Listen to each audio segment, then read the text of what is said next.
Şu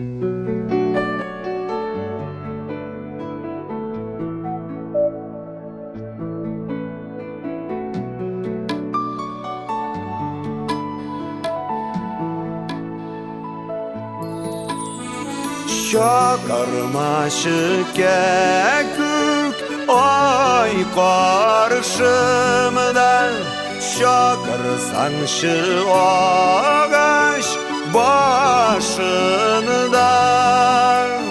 Karşıga kay kebeke mımızdı uydim, kaygı hasret düştü başıma.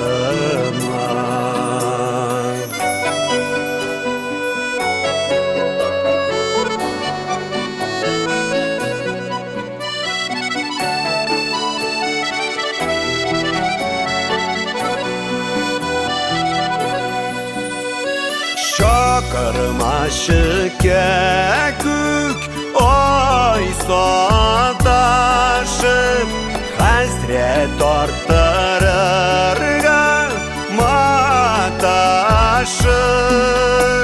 Şitillerde yürüyü yalgız başım, yalgız kekük gibi odaşım.